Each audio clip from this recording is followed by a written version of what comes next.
Hello everyone, welcome back and thank you again for joining us in this session.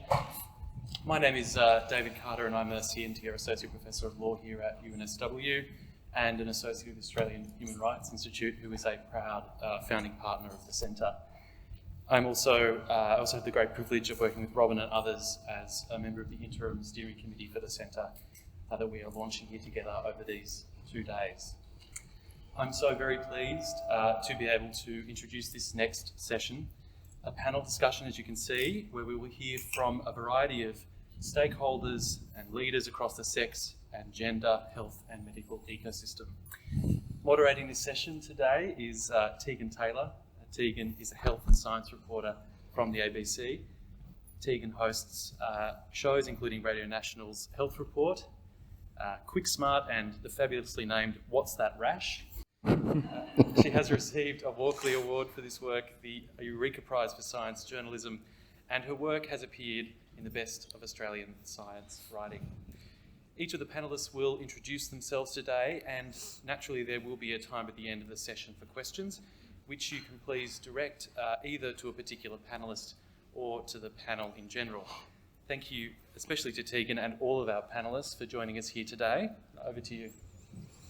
Thanks so much to everyone for coming along, and thanks in advance to the speakers who are really representing parts of the sector that are going to use so much of the data that the Centre is going to produce and then probably also feed into that as well. So I'm really excited to hear how the work of the Centre is going to help enrich the work that these folks do.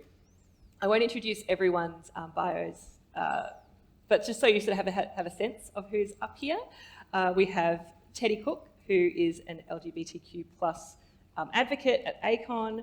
We've got Daniela Jaramilo, who's in the responsible investment space, Professor Jenkins, who is a respiratory clinician, Seidler, who you may know from his work on Movember, which is obviously all about men's health and mental health, and then Wainer, who's with Vic Health and has a real public health focus. So a real kind of snapshot of the sector at large, and unfortunately we don't have with us today Isaiah Bennett-Brooke, who was going to be talking about the First Nations perspective.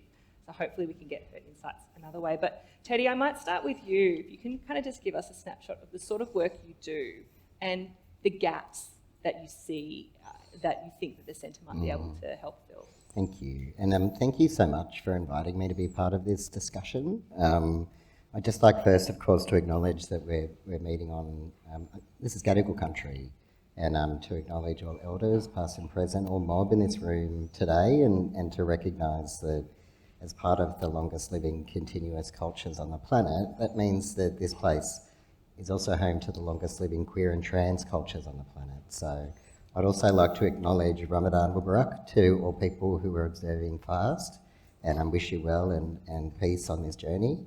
And also just quickly to acknowledge the other queer and trans people in this space of all sexual orientations and genders who have been involved in this work for many, many, many years. I don't speak for us, I speak with us, and I'm really honoured to be here.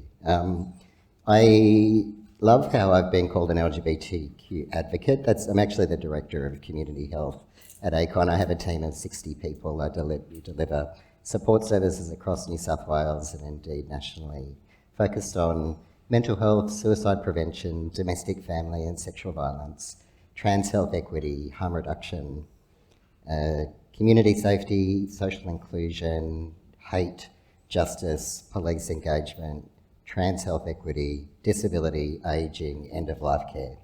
That's my view. I asked you to say that. But if that's LGBTQ advocate, fine, in short, but that's my little bit of ACON, and many other people from ACON are in this space too. Look, that's a big question, huge question about the health needs of our communities, and I would say in relation to this centre, they're really significant, really nuanced, really political, really scary, and need your leadership. I would say that the history of medical research and the experience of our communities, as we've heard already today, are based on the experiences of Western European, cis, straight, white men, of which I'm certainly not one, as a trans man. And just to be clear, I'm a queer trans man. That means that I was presumed female at birth, wrapped in pink along with my twin, And when we're talking about women's health, I think it's important to consider that you might actually be meaning me, and I'm not sure you want to. I think you might actually want to be thinking about trans women rather than men like me. And certainly non-binary people presumed either female or male at birth. It's good for us to consider that this very side of data collection, this very experience in clinical settings is a space of harm for our communities, for LGBTQ communities, LGBTIQ communities, that it is the experience itself of research which can be very harmful in the results of those research promulgating across the community and into policy. That means that we're largely excluded, not considered. We face an underscreening of particular areas like cancer. We have barriers to healthcare across every part of the health system. We're being told that we're a threat, in particular trans women are a threat, my sisters are a threat, that trans men are mentally ill women, lovely, delightful, don't know how that's helpful in the discussion, or that non-binary people don't exist. And certainly if they do exist, they're disguised in the world as women, and of course we're never presumed men at birth. There's a rising movement that I think is interesting for us to talk about in this space, which is what they call a sex-based rights movement, and what I call the anti-choice, anti-freedom lobby, that considers, as I said, that trans communities are a threat and that LGBTQ communities are so powerful that we are truly just wreaking havoc on society when we don't actually know how many of there are in Australia. So some people think there's 20 queer and trans people in Australia. Well, I know 20 trans people up the road in this room. And our experiences are across the lifespan, across every domain of life. We're misgendered in death. We're wrapped in pink or blue when we're born. We're told that we're broken, that we're not okay. We're told that sex and gender are extremely different things. Gotta say, controversial, both are actually socially constructed. Just want to pop that there. I'd encourage you to look at Trans Hubs 101, please do. And that's enough from me, thank you. I'm going to get going, but I'll leave it there. Wow, sorry. Not even close to being enough. I've got some... Don't even get me started on sexual health. I do have some questions, but first I think we might go to Daniela to just give us a snapshot of the sort of work you do and what you think are sort of some important priorities in this space. Thank you, Tegan. So Daniela Jaramilo, I have been working in the responsible investment industry for over 15 years in Australia, in the UK, and in the US. And usually when you talk about responsible investment or ESG, the first word that comes to mind is climate change. And when you think about social, you might think of women on boards. But there is definitely, I feel like there's a little bit of a gap in terms of how we think about social aspects within the investments and investment industry. And I've been very interested in understanding how do we apply a gender lens to the way we invest, to the way we think about risks, and to the way we think about opportunities. So traditionally, in my role, I would normally look at the whole breadth of environmental, social, and governance issues. And within that, you can imagine that you have from biodiversity to human rights. It's pretty broad. But I do feel that in the area of social, or when it comes to human rights, we usually just tend to think about, or gender equality, we just focus on that board diversity. And that's just one of the components. So why am I here, and why does it relate to the work that I do? I think it is because it is important that we start connecting what other challenges that might happen within public policy, within academia, and within research that relate to gender, and start translating it and understanding what does that mean for investors, and what does this mean for the companies that we invest in, specifically in health. Thanks so much, Danielle. Christine, you're in the clinical space, you're working with people as a respiratory physician, sort of one of those body parts that everyone sort of seems to have, and they seem to work pretty similarly, but your research shows that it not necessarily. Yeah, absolutely, Tegan. Thanks very much. Yes, I'm a respiratory physician, and I now head up the respiratory group at the George doing respiratory research. I think my interest, first of all, began as a respiratory trainee. And at that time, I saw that it seemed to be very much easier for men to progress up the ladder than it was for women.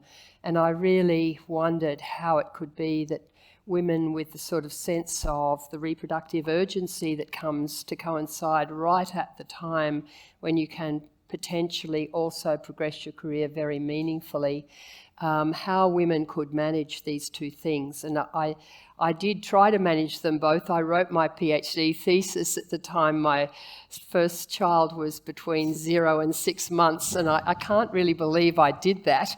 And it's so long ago you won't believe this, but we had things called word processors. We didn't actually call them computers, but we did understand cut and paste, but I was still doing it hard copy. And so isn't that bizarre? But I fortunately had a baby who slept very well. But I really saw my male at that time, in the binary sense, colleagues go off and do their postdocs, and I thought I'll never catch up. And I saw this as, and in Australia at the time we also had this view we couldn't offer people what could be offered overseas. I think we see ourselves very differently now. But then, no, you had to go overseas. But I had a husband who was in practice. We couldn't just uproot and go overseas. And so that was my first experience of the disparities. Or I should even say, as an undergraduate here at UNSW, I was 1 in 10 in the Faculty of Medicine at the time as a student. And I became aware of the fact you just had to speak up a bit more. You had to have a louder voice to be heard. There just wasn't the fine-tuning even of hearing for a female voice that there is now.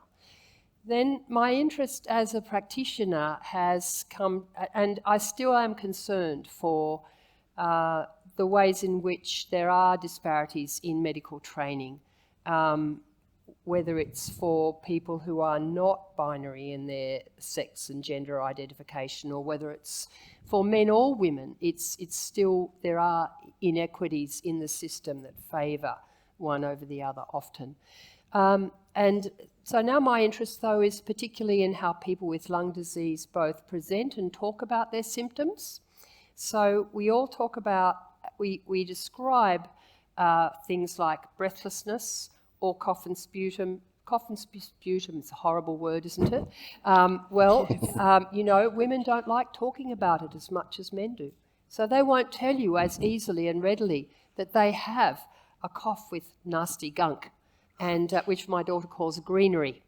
And so, you know, these are the different ways in which we present with our healthcare concerns to a practitioner.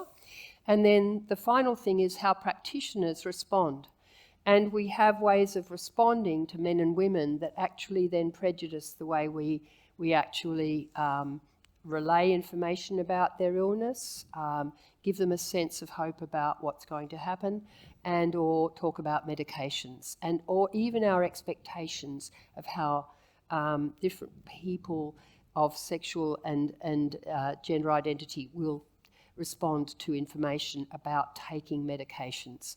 So those are the things that interest me now, particularly the sort of dynamics of the consultation and how we optimise our understanding of sex and gender and the interplay between that and giving good therapy. Thanks, Christine.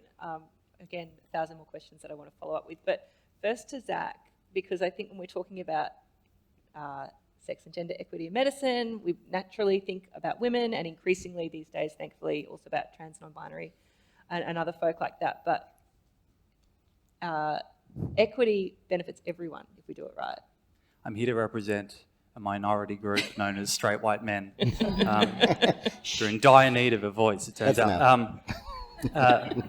It's really great to be here and to be a part of this, and to bring men's health into this forum where I think it belongs from an equity perspective, to start to realise that if we are to create healthy men, we will have a healthier world. The flow-on effects of poor men's health on violence, on suicide, on children's health and well-being, and most importantly, obviously, on their partners, their mothers, their daughters, seems to be an insurmountable challenge at the moment. At Movember, we do more than moustaches. I have a beard. Who would have thought? But that's like the next level. Like yeah, it's like next level. all year Vember. I don't know. Yeah.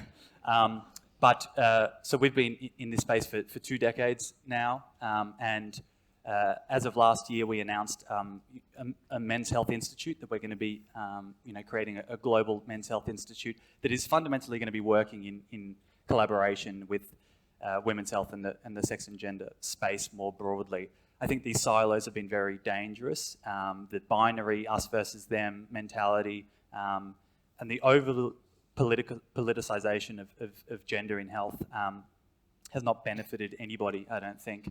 I come from the mental health space, the suicide space, which is where men and masculinities kind of gets most of its airtime. And when we talk about the presence, the overpresence of men in clinical trials, that is largely not the case when you look at psychotherapy, for instance, where men just don't show up. They don't show up for research. They're very hard to recruit, and it means that therapy, as it currently stands in counselling, doesn't tend to actually work with many men. And anyone in this room, either who's engaged with a man trying to get them into therapy, or is engaged with them as a clinician themselves, may have seen some of those disconnections around emotional communication and vulnerability, and how to go about breaking down some of these social norms like stoicism and self-reliance, which could be very harmful in the wrong context.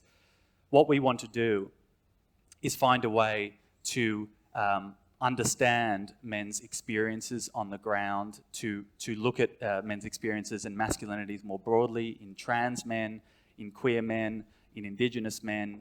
We're putting $50 million into an Indigenous social emotional wellbeing fund in Australia, and we're going to be really focusing on how to create a gender-responsive health system that benefits all.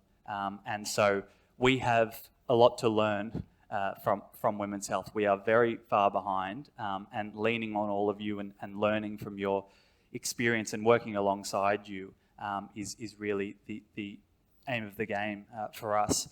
I think what's important is that people in the men's health space, and I'm not sure how many in this room will consider this term, but we often speak about the absent presence, which is that men were the norm in all of the pharmacological trials for a very long time.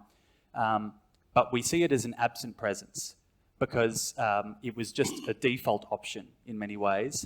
And only through black feminist writing, really, where masculinity kind of came out, did gender get invited into this. And so we're actually, while we've had the benefit of privilege and time and focus for a very long time, men didn't really benefit from much of it. There wasn't actually deep diving into what was going on for guys, how different men were encountering this. And so the aim now is to inbuild socialization and gender and understanding how they're coming into the health system, what they're requiring, and hopefully we can all kind of take those learnings and grow together. So thank you. Great to be here. Thanks, Zach. And Zoe, you're with a government health agency in the public health space. Can you tell us a bit about what you do and what you're hoping to get out of a centre like this? Absolutely. I might just start with a story. Is that all right? Oh yeah, we love a story. So some of my colleagues have heard this, my apologies, but I'm a doctor by background, and when I was an intern, I was presenting a New England Journal article on why women may have worse outcomes once they have established cardiac disease. The things that we're hearing more and more in mainstream media, that it takes women longer to get a diagnosis, they may have different symptoms, so they're not identified, it takes longer to get to the lab to have the angiogram, and then they have worse outcomes. So the team that the cardiology team that I presented that to, proceeded to furiously agree with each other that they didn't treat women any differently, which in part might be the problem, but anyway. But what the professor of the unit said was, look, it's a very interesting study, but we can't be expected to undertake research into all minority groups. So in what was probably not my last career-ending moment, I put my hand up and gently pointed out 51% of the population by definition is not a minority, and we do need to do... Thanks, Cara. I think you picked the right room to tell the story. And we do need to do research into priority populations as well.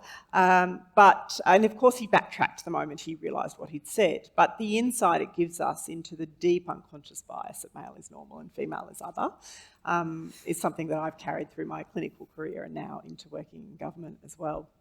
I also did a PhD looking at sex differences in lung cancer, actually. And one of the things that, where men actually have worse outcomes, and one of the things that really really started to challenge me on, particularly when you have those kind of conversations about minority groups, equity, is this is actually about 100% of the population.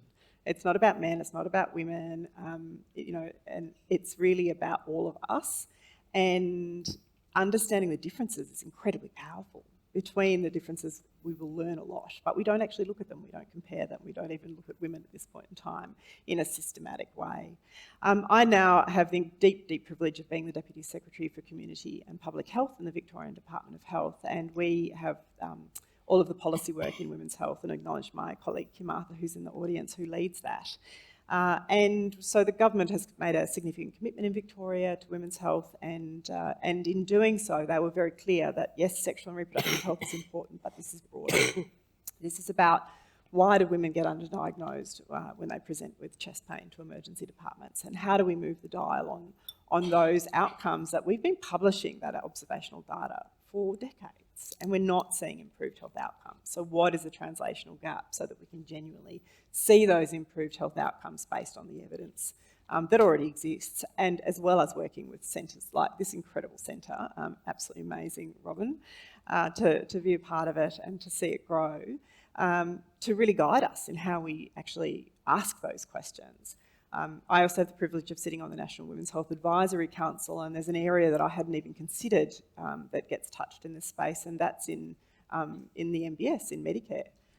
There is actually gender bias. So if you are a GP and you perform a vasectomy in your rooms, it takes 15 minutes and you get $750. If you perform an IUD in your room for a woman, then you get $75 and it takes you 15 minutes. For an ultrasound, for example, of a testicle, it's better remunerated through the MBS than a woman pregnant with twins having an ultrasound. So this is really revealing another layer, I think, about where we have to look at that unconscious bias and how deeply it's baked into our system. So it's incredibly exciting for us in Victoria to be embarking on and well and truly into a significant reform and step change in women's health, including broader than sexual and reproductive. Whenever I'm in a room full of really smart people and researchers and people who look, I'm like, maybe I'm the only person that never knew that before. Did anyone else know that stuff about the Medicare? That's blowing my mind. That's crazy. So what I'd really love to sort of come to each of you on now, much more detail on the Medicare thing, is sort of some really practical questions. Like you basically we're talking to predominantly a room full of people who are going to be going about researching this sort of thing, feeding into the work that the centre's doing. So what do we need to translate this research into real outcomes for the groups that you're working with? And Teddy, I might come back to you and feel free to take that in whichever direction you want. But when you were speaking before, I was wondering if there were some really practical, safe ways for researchers to engage with communities, especially trans and non-binary folk. Yes, there really are, and thank you.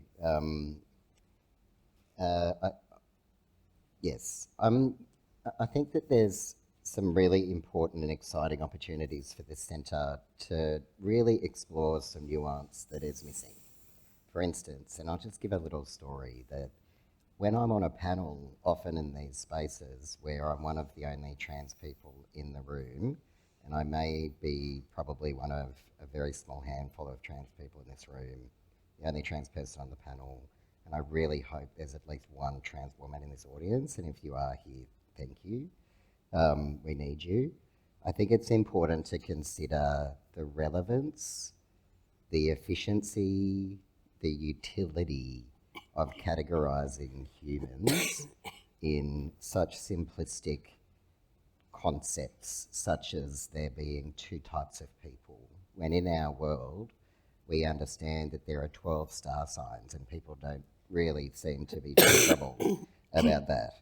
There's 12 star signs, but there can't possibly be more than two types of people. Just to give you something to think about. I'm an Aquarian, obviously. I was assigned Aquarius at birth, and do identify that way, clearly. If we think about physical characteristics, it's important to consider that assumptions being made is some of the most harmful thing that you can do. To consider someone like me, I'll give you a case study of N1, me. I'm a man, my body's male. My sex on my birth certificate is also male. My being is a man, I am male, I'm the most binary person you've ever met, to my great despair often. I go to show that you certainly cannot choose your gender, because I tell you, a white man would not have been on my list. Absolutely not. I think this centre has an opportunity then to explore how it is that minoritised populations pop up into this space, and focused on LGBTQ and I populations in particular, to consider, one, queer and trans people and communities have always done it ourselves and always done it the best, alongside First Nations ways. There are no First Nations people on this panel, and I think we're all white, and I think it's important to consider. I apologise and thank you. To consider actually that the social determinants of our health are really critical in reflecting and understanding how we research people's bodies, people's body parts, people's organs. Consider that my body, for instance, considering the two-step gender question, right? The two-step gender question of the ABS standard, I believe, is the winner. And if you don't know what I mean by two-step gender question, just Google it and you'll find the answer. But I want you to consider that it's being misused at the same time, and that this centre may have an opportunity to explore how it is that the two-step gender question, which is what was presumed for you at birth, what was recorded for you at birth, and who are you? Two steps, two questions, when combined, tell us all cis populations and all trans populations, and people of all genders. But consider in a clinical setting that being asked a question about what was recorded for you at birth, i.e. for me, F, that then leads to assumptions about my body. Now, bodies change over time by design, by the effects of time, by a range of different things. And when the approach to understanding gender is based on an assumption that sex means bodies rather than legal classification at birth, what you are left with is the opportunity to say, for instance, that I have ovaries, which I don't. That I can have then, and I have experienced, invasive, unnecessary testing because of assumptions being made about my body, that our communities as a whole experience great barriers to care because of the assumptions and ignorance that's expressed in clinical settings, but also through research. I'd add to the really amazing points that have been added so far that, one, trans women are some of the most hard to reach and the most vulnerable women on the planet. Sister girls, Aboriginal trans women, the most vulnerable woman on the planet. If you focus on sister girls as being the kinds of people, and particularly the kinds of women that you want to uphold, elevate, support and centre, then it's very likely that the rest of the populations that you're focusing on will be fine too. It's important to consider that the trans experience is absolutely non-binary and absolutely binary as well. So when we're talking about and using language of men and women, and then we say trans people, or there's the non-binary, I'm not non-binary, I'm as I said before. But it's important to consider the nuance. When you're talking about women, you mean cis and trans women. When you're talking about men, you mean cis and trans men. When you're talking about non-binary people, you mean non-binary people who are presumed either female or male at birth, many of whom face some of the worst health outcomes in this country. If it was a race to the bottom, being an Aboriginal trans woman, you'd win. Being a migrant trans person who is queer, you'd win. And not that we want to be racing to the bottom. Australia wants to be leading the way. A good place to start is, how many people are in this population? It's a good place to start. How many queer and trans people are there in Australia? We don't know. And this is an opportunity for this centre, I think, to really explore the nuance that is patient-centred, real, accurate, based on human rights, and not based on propaganda or conservative ideas of who a body is and what a person is. Thank you. Thank you. Christine, and maybe Zoe as well, clinician researchers, people who've worked in that space before, any reflections on how, what the practicalities of that could look like, some opportunities there? Yes, from my point of view, I would say, Tegan, that Teddy's case, as he sort of unfolded his perspective, made me think, well, we have to start with medical students. And we have to also start, I think, with a sort of complete agnosticism, in a way, about what people will bring to us. And this is a sort of conflict in medicine, I have to say, because, I mean, in the current ways in which medical students are selected, one of the tests that they sit in their admissions test is their capacity for pattern recognition. And so, you know, at the same time as we are selecting people who can bring together characteristics and say, well, this looks, talks, walks most like a duck, probably is a duck. You know, we also want to say, well, you know, it waddles a bit differently, or maybe it doesn't waddle differently, but don't presume everyone is a duck.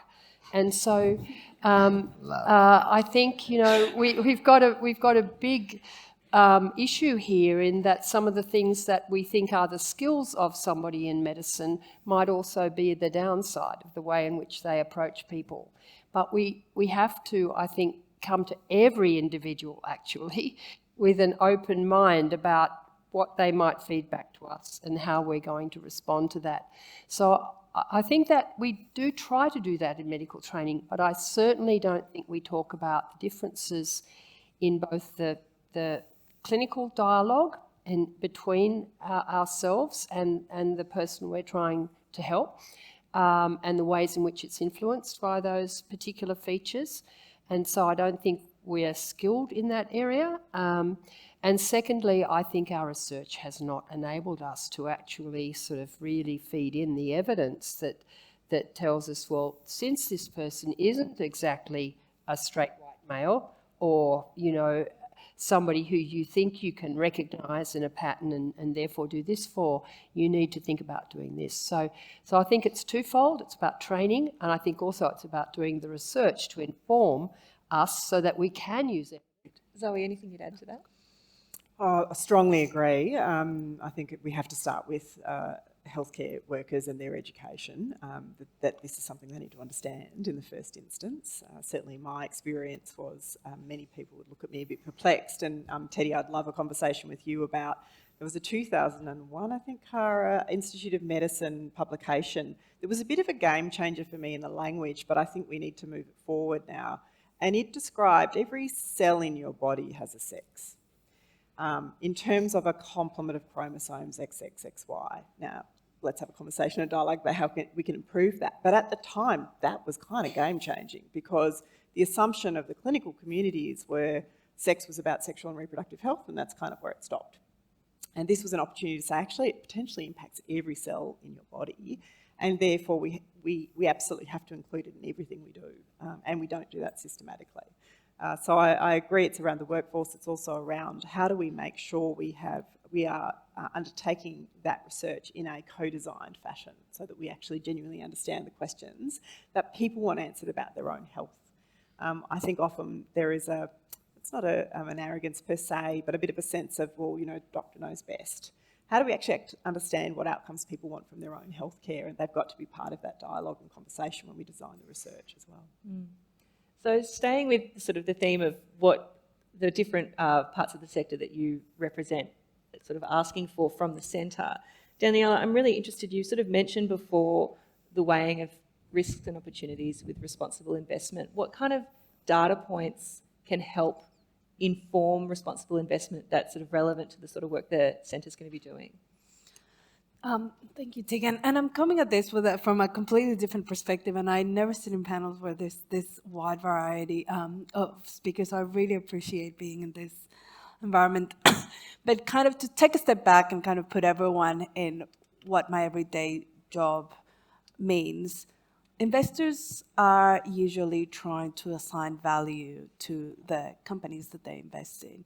And part of assigning that value involves looking at the products and services and the quality of the products and services that that company is providing and making money on.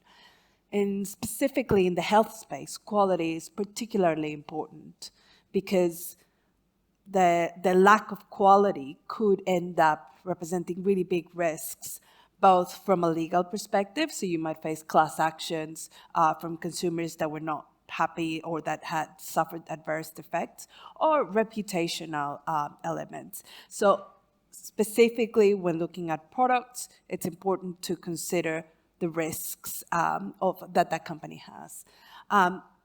But we're also looking at the opportunities that might come with this.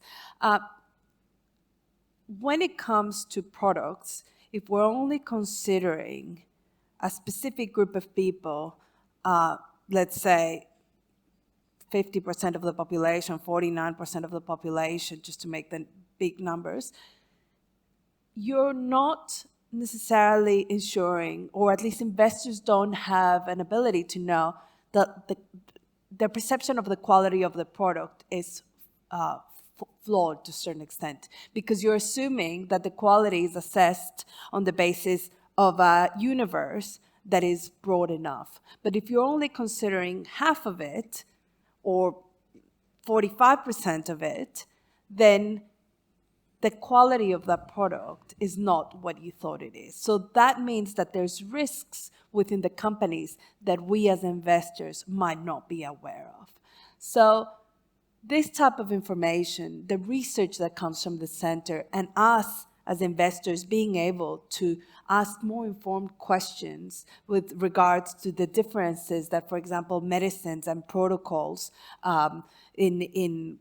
if you're investing in a hospital, if you're investing in a pharma company, this type will help us ask better questions, which help us understand risks better and helps us give more accurate valuation to companies. And then hopefully also try to allocate to companies that are doing this in a better way.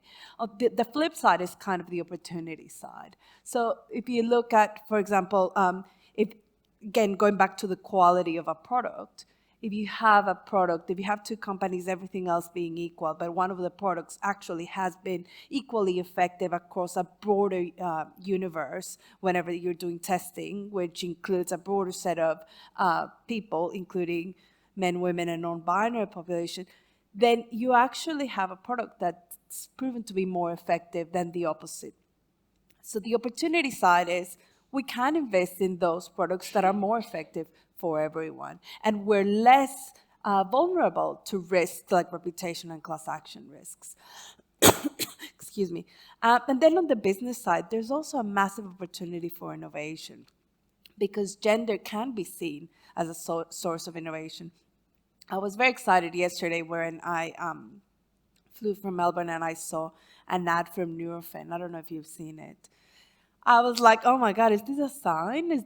Do they know that we're launching the center here and that's why they put it out? For those that haven't seen it, the ad says, there's a picture of a woman and it says, and I've been dismissed because of my pain and I've been misdiagnosed. And then something like, see my pain, and it's a Nurofen ad. I was like, oh my God. I think that's innovation from a marketing perspective. I don't know the details. I don't know to what extent Nurofen is better versus generics, and that's your job. But I just thought from a marketing perspective, that's super innovative. Now, what we really want is innovation also from a product perspective. So if Nurofen is actually, or any ibuprofen that I might take is not as effective as the alternative, we want that alternative to be developed. And that's a massive business opportunities, because as Zoe mentioned, it's not a minority. So we're not talking again about women and men. We're talking about a market, and it's a market that's 51% of the population. So it's a massive market that hasn't had its needs addressed. And so if you are not considering the size of that market, it's a missed opportunity. So from an investment perspective and from a business perspective, there's multiple ways, and I'm really looking forward to continue engaging with the center and thinking, how can we help translate all of this research, fantastic work that it's not at the academic level, or the work that's been done at the public policy level? How do we translate this into the investment and the business community? Is it just the cynic in me that's like, yeah, Nurofen cashing in on women's pain? But I'm interested. But we can be cashing in on the solution of women's They pay. got sued $50 million. And also for- women are also the investors, right? Remember who is invested in most of the on most of the superannuation? There's a lot of women who are also benefiting from that. Totally, totally. No, I'll keep my cynicism to myself. Zach, you were mentioning before about men being underrepresented in psychotherapy, which is really interesting, and it made me sort of reflect on the fact that we do know that typically men aren't great at engaging with health systems if they've got niggles and that sort of thing, and things often go unchecked. What kind of work would you like to sort of be seeing done to help bridge that a bit better? Yeah, there's so much that needs to be done. I think that first and foremost, that idea, we heard from Jen this morning, the notion of being a drama queen and having your pain dismissed. We've done representative research with 4,000 guys across Australia, and we found that 64% of them felt that all of their symptoms were completely, misunderstood, misdiagnosed, and or thrown out the door. And considering the idea that it seems that medical practitioners, full stop, just seem to have this idea that everyone should just be in less pain. Like it's like you're all, everyone is a drama queen. It doesn't matter what gender you are. Everyone needs to just suck it up. It turns out. So this type of this lack of education amongst health practitioners is really problematic, and that's something Movember is trying to really work towards by providing training in medical schools and psych and social work to try to help clinicians understand how men present, what anger looks like, for instance, in the clinical space, which is a very uncomfortable and there's safety issues that take place there. But we need to understand that from a socialization perspective, anger is one of the only condoned emotions that men can have. So they're going to show up with it. How are we going to respond? And so when it comes to trying to engage men in psychotherapy or trying to engage them in the health system more broadly, we see the majority of guys are taking about a month with severe symptoms to show up to see a GP or a counsellor, whoever it might be. And so they're just sucking up resources. They're all calling the ambulance for panic attacks or base anxiety that really should have been dealt with a long time prior. They're also leaning far too much, leaving all of this emotional labour on the shoulders of their partners. And we know that all too well. And that is transferring into poor social and emotional well-being for women. So I think that if we can find a way to firstly understand what are the barriers here for men in all of their diversity as well, we need to stop perpetuating stereotypes. We need to stop going out with these ideas of what traditional masculinity kind of looks like, because all that narrative does is reinforce it, and men go, oh, is that what I'm supposed to be doing? I'm going to now live up to this standard. What we're trying to do at Movember is from a gender and measurement perspective, the measures of masculinity are horrible. They are like, are you a playboy? Do you want to be the breadwinner? What does self-reliance look like? It's very, very restrictive. And there's no ability to look at healthy and positive ways of being. So how are you going to get a male population who is striving for anything if you just keep telling them what not to do rather than what to do and what to seek out? And that's what we're finding with young men across the board. They're becoming extremely radicalized. They're disengaging. They're from school, from social life, and going into these dark online spaces where we don't want them. And from a health perspective, Reddit is therapy for young men. There are millions of guys going on there sharing shit advice with each other, or listening to Joe Rogan. And the thing that happens is that we go, oh, they're idiots. Why is this happening? Toxic masculinity, everything is wrong. We're going to label them that way, and we're not going to engage with them. Our aim at Movember is to go, I spend a lot of time on incel forums. Don't do it. But we have to do it. We have to find ways to engage with guys in the places and spaces where they show up, and they don't show up in the formal health system. They just don't. And when they do, they have a pretty crap time, and then they disengage. So how can we make sure that practitioners are ready, that our social policy is kind of reflective of the way that men are moving in their beliefs, really, and values? How can we pull them back towards a centrist perspective that is rational, but that respects their agency, that tries to engage them on their level, in their language? And government often can't do that. And so that's kind of hopefully where the moustache steps in, and we can try to offer them something that goes, we see you, we're not going to suggest that the way that you're going about this, we're not going to condone it, but we are going to try to offer you resources that are going to make health literacy, for instance, amongst young men is on the floor. They cannot discern the difference between anxiety, depression, substance misuse. They don't really know what's going on for them. They don't talk to anyone about what's happening. Health is not a discussion amongst men.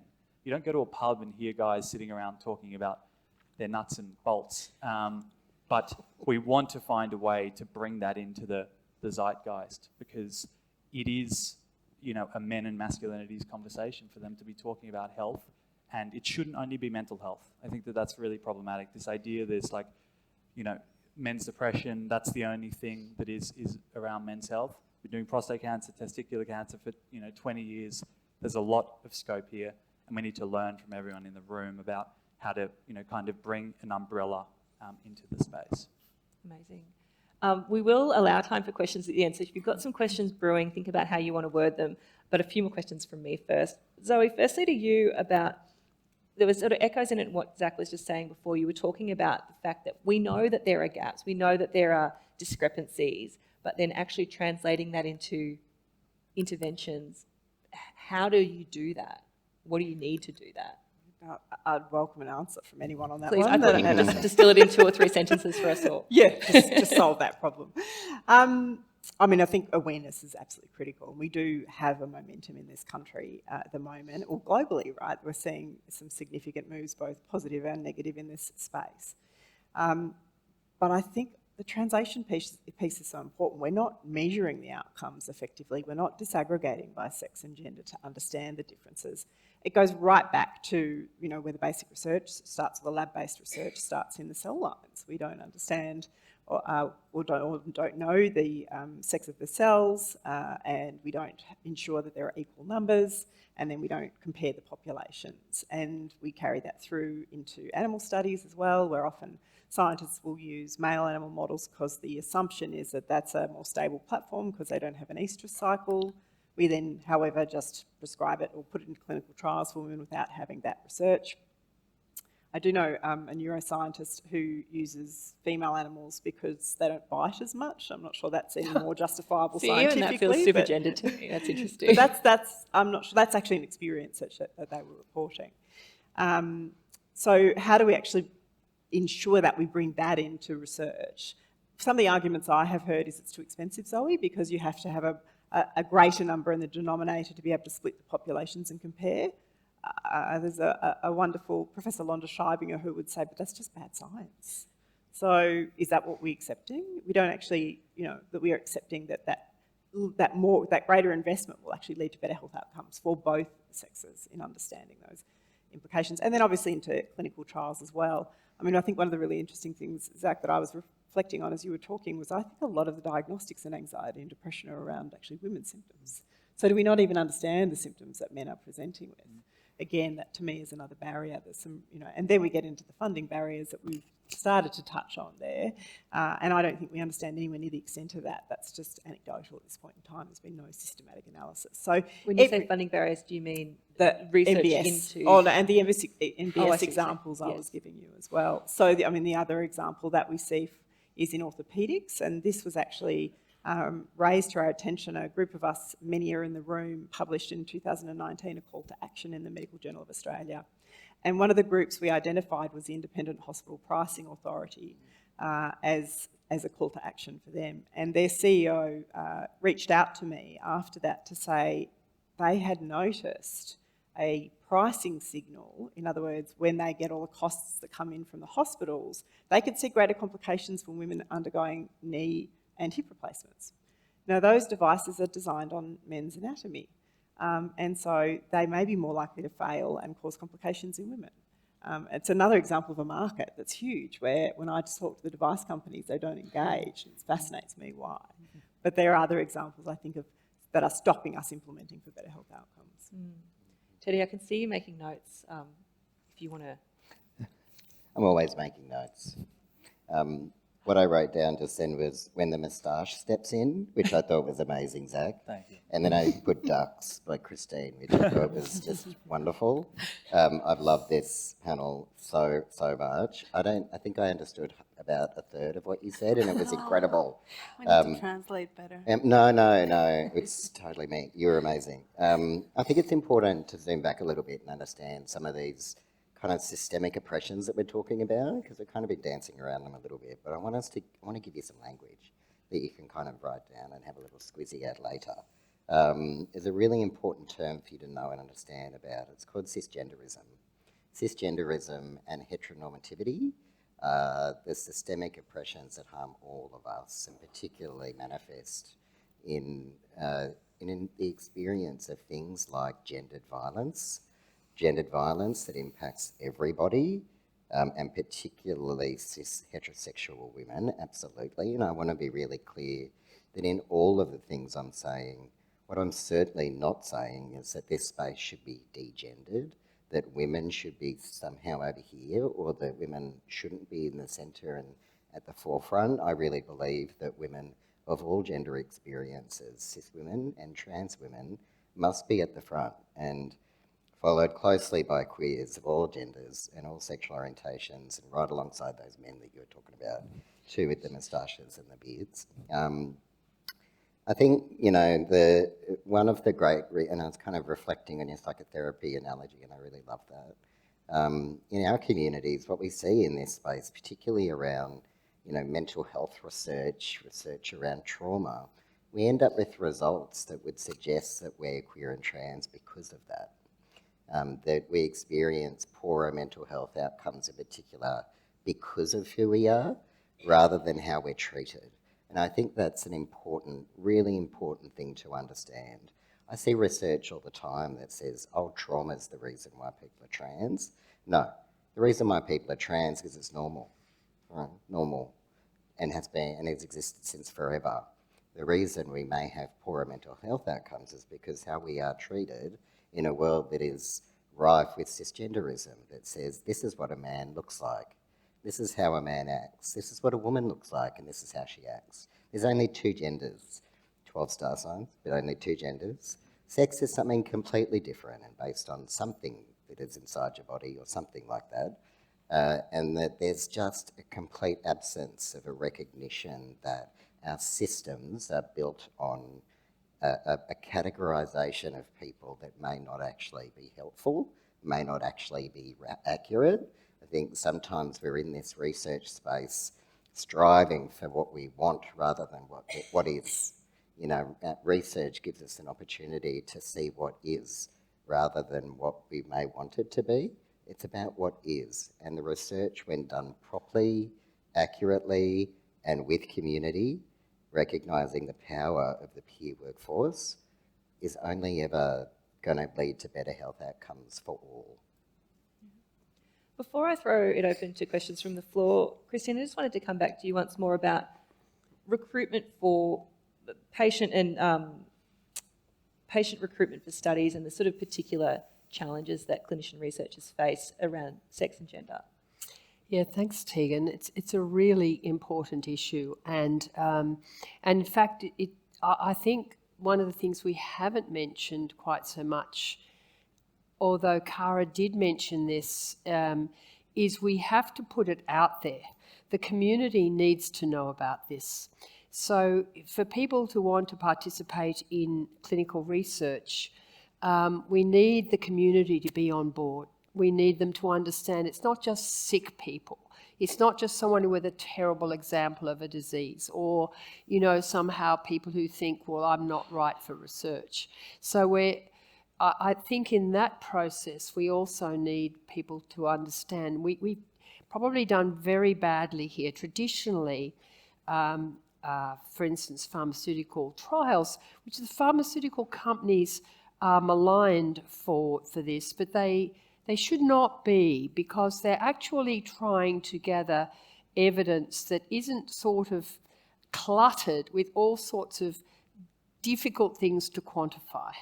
But in the process of doing that, they have narrowed down the recruitment process to the point where, if you're a female, then you must not be lactating, you must not be on oral contraceptives, you must not be likely to become pregnant, you must not be likely to have a period.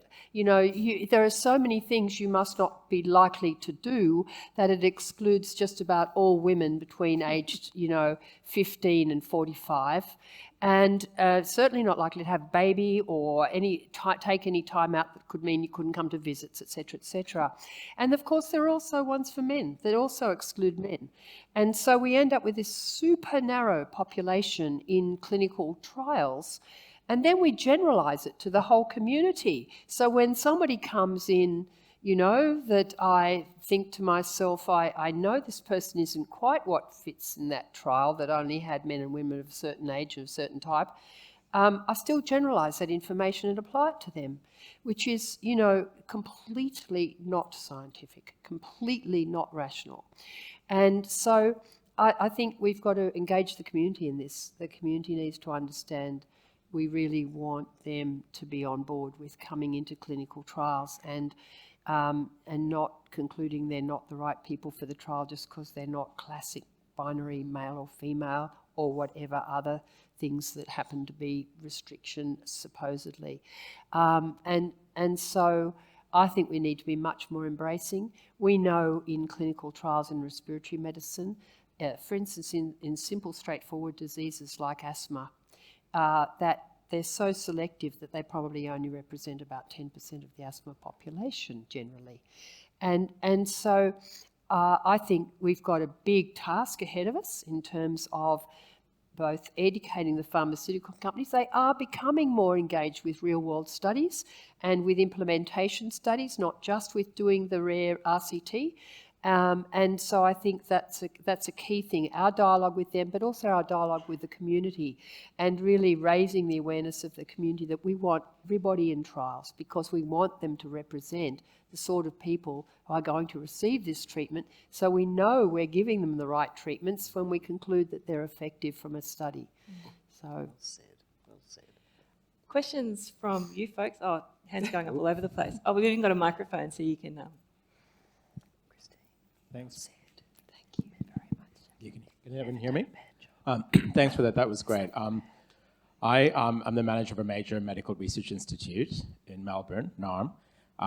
And my experience with researchers, and I work with biomedical researchers, so discovery researchers, basic science researchers, is that for a lot of them, this is just too hard. There's so many pressures on them. And I guess my question is around, we've talked a lot about lived experience, we've talked about working with communities. What about the lived experiences of researchers? What about the lived experience of researchers who basically don't know if they're going to have a job next year? Lived researchers of a lab head who can't keep his postdocs next year and then has to shut down his entire research program. How do we actually embrace that and bridge that gap? Because it's all great and this is all really important work, but actually to cut through the funding restrictions that cause them to actually not even have a livelihood is actually going to be a really critical thing we need to do. So I'm just wondering if anyone has any thoughts on that. Yeah.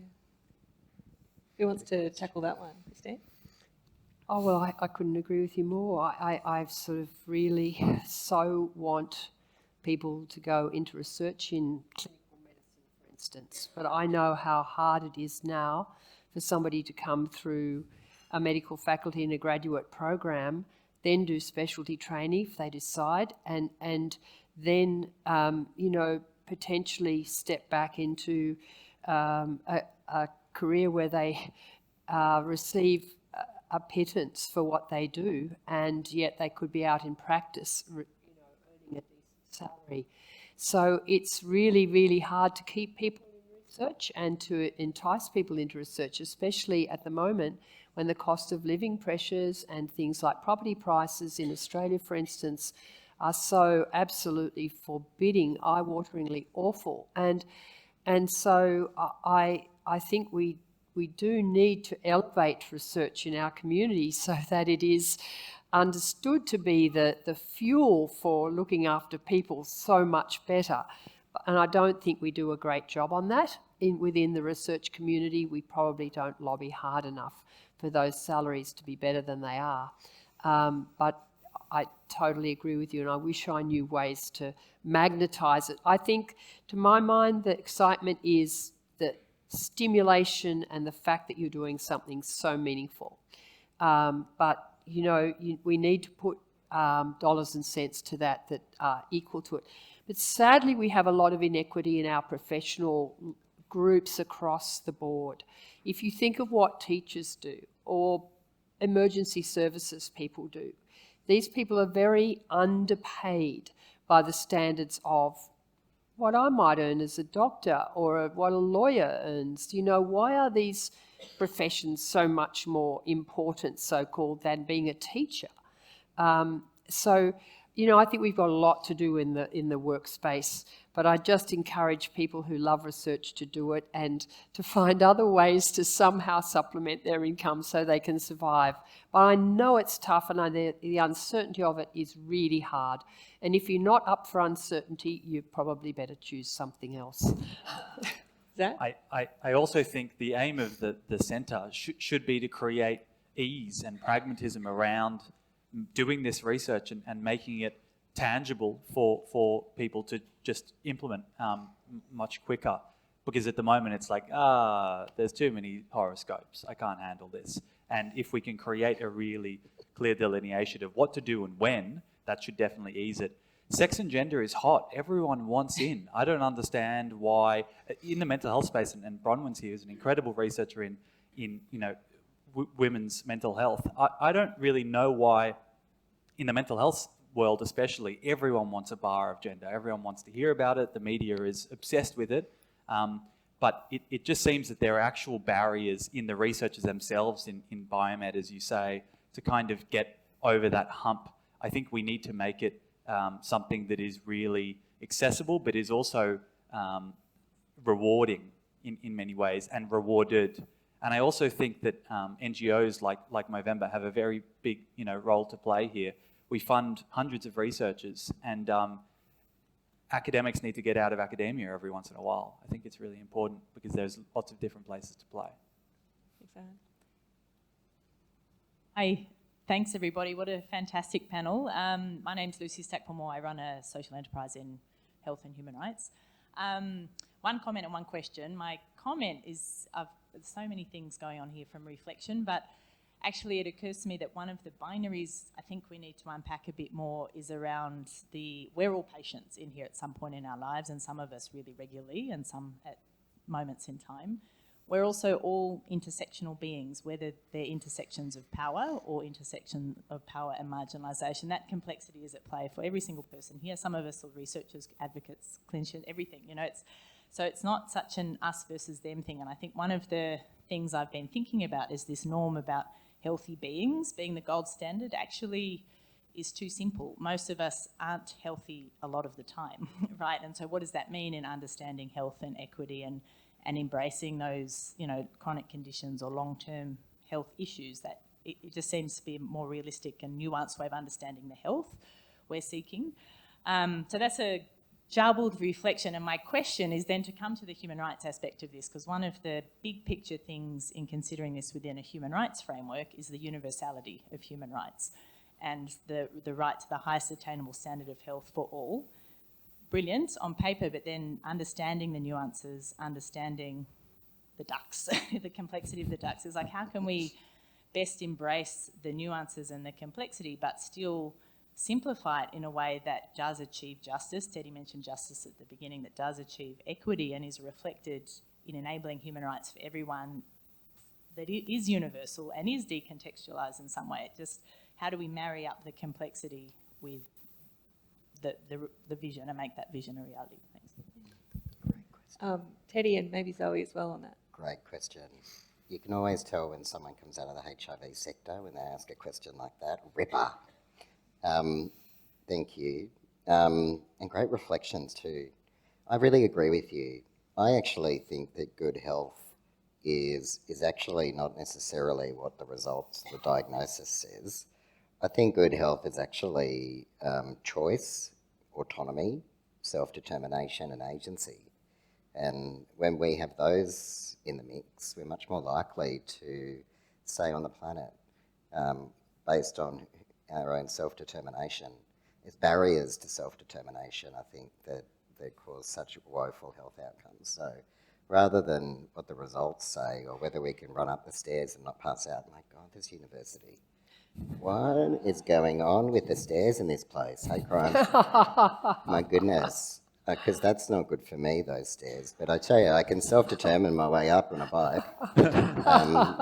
So, that's my kind of response.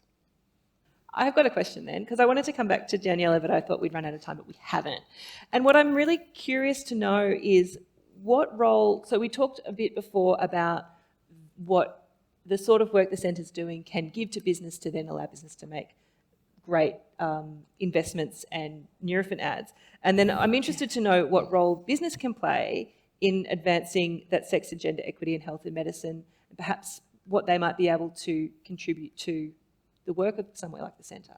Yeah, I think one of the key areas where business can help is through innovation, as I said. So I think it is developing products that are either really products and services that meet the needs of a broader set of people. And so whether it is a specialist product that serves specific needs or enhancing an existing product to ensure it meets a broader set of needs. So I think that's the best place where the business community can help, is that innovation and that investing in technologies and developing. And so basically using this gender lens as a source for innovation and helping improve the outcomes. I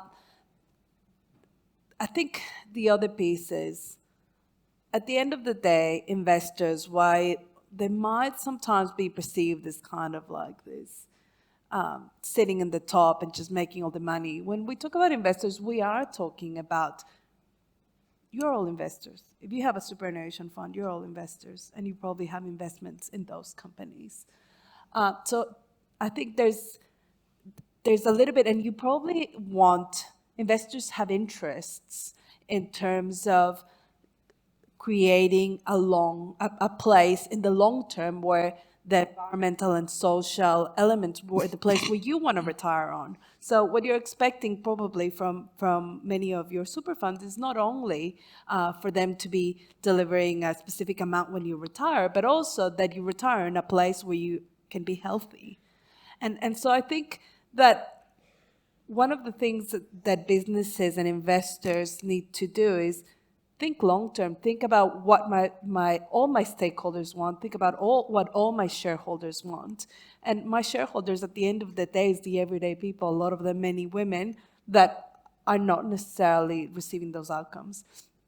So, in summary, one of them is the innovation piece, but then the other piece is by thinking long-term and really considering all the stakeholders that are important for business. I think that's the best way in which businesses can keep their social license and they're not boycotted or they impacted the reputation, but they're also keeping people around them and the stakeholders in their communities happy. Your Nurofen cynicism is spread. My only concern, and I think that there's real benefit here. I work a lot with health tech, and especially in the men's space. I don't know if it happens in the women's health space as well. There's this real reinforcement of gender stereotypes, and so anything that's coming out at the moment around men's health is cold showers, meat-only diets. It's out of control, and they're monetizing it, and they're not speaking with experts, or they speak with us too late. They have an interest in evaluation and research, but it's 6 months down the line, and then they're actually not going to change anything after the fact.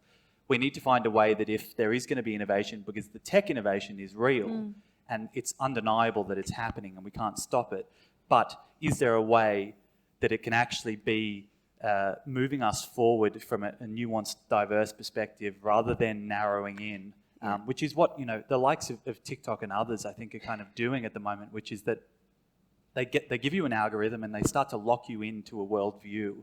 And I think that it's very problematic from a gendered perspective because it's leading to this splintering and serious, there's no spectrum really at the moment when it comes to the type of viewing that young men and young women are having. It's polarizing. And we need to find a way that tech in health is actually going to start to open up the splay of worlds and different types of health interactions that men and women can have, I think.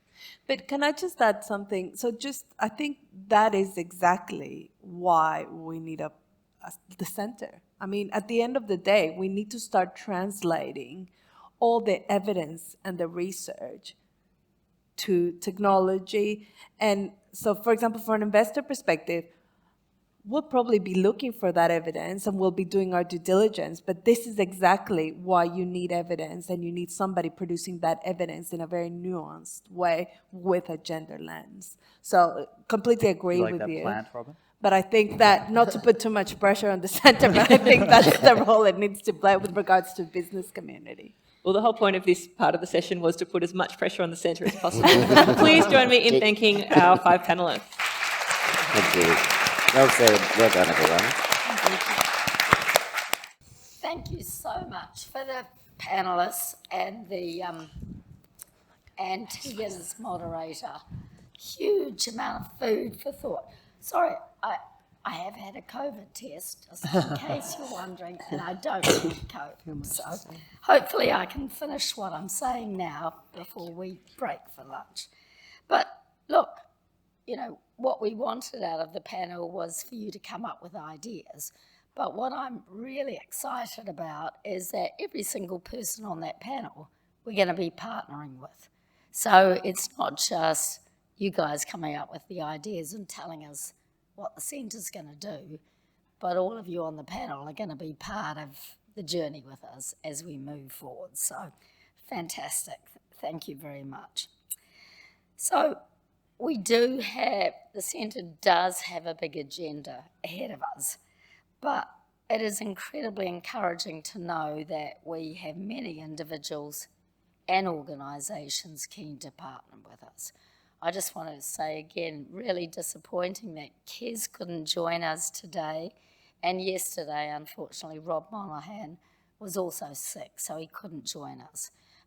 But we are working with First Nations people to bring a First Nations perspective and engagement with the centre. It'll take time, but we're in this for the long haul at one level. Although, as somebody said to me the other day, great initiative, why do we still need this in 2024? And frankly, my view is we will be successful when we no longer need the centre. So success for the centre is going to require a huge team effort, and we're going to start working on that this afternoon. So hopefully most of you will join us this afternoon and be part of the strategy and think about how we move forward. So this brings to an end our morning session, and we'll shortly break for lunch, which is served downstairs. But before letting you all go, I just want to again come back to thanking all our speakers that we've had this morning. Yesterday, it really has been amazing, and I've had so much feedback from people about all the ideas that have come out that are going to take us forward to the next step. So really huge thank you to our panellists and our moderators that we've had, and also to the audience here today. I know there's lots of ideas that are going through people's head at the moment, and really keen that we take that forward. But I do want to also have some other formal thank yous. There has been a huge team involved in organising this, leading to yesterday's event and today's launch, and particularly want to thank our academic partners that we have involved in this, obviously colleagues from the George Institute, not only our researchers, but we've had our comms and advocacy engagement teams working behind the scenes, the team from the Australian Human Rights Institute, and of course a team from Deakin. And again, we've had not only the researchers involved, but those from the comms and advocacy involved as well. I'd particularly like to acknowledge the absence of two of the leading members of our team. Severine mentioned Rachel Huxley from Deakin, Rachel is really sorry not to be here, but as Severine mentioned, as dean of a faculty in a large university, sometimes she has to do the things that are required in that role, so she's very disappointed not to be here. But the other person I want to acknowledge is Professor Louise Chappell, who was when we started our sex and gender policy project, was the director of the Australian Human Rights Institute. And frankly, I don't think we'd be here today without Louise's support right from the outset, because I remember, and Cheryl and others may know, when we started to present the results of the Medical Journal of Australia called for action, Louise just got up and said, we've got to take this forward, and I'm going to make sure we take this forward. And so she was instrumental in the impetus and finding the funding for the sex and gender medical research project through our philanthropic donors. So really sorry that Louise can't be here today, but I know she's thinking of us as we're doing this at this point in time. I'd also like to acknowledge the financial support of the New South Wales Department of Health. We're going to be talking more with them, getting them more involved. I mentioned our anonymous philanthropic donor for the research and policy work we've been doing. Also acknowledge the Victorian Department of Health, and Zoe and the team there have been instrumental in bringing the Victorian Department of Health involved, and I know working with the Deakin team that's going to be a fantastic partnership moving forward. We've had an amazing partnership with the Association of Australian Medical Research Institutes, and again Saraid Billings has been fantastic, but again is an apology for today. And also recognise our communications partner, Women's Agenda. But there's one other person, and I don't really like mentioning individuals, but I'm going to. Lily? Lily Helena. I mean, Lily, you've just done an amazing job, and any of us who've been involved in it, you've just kept us going, kept us going, kept us going. So I am calling you out and saying thank you. You've been fantastic.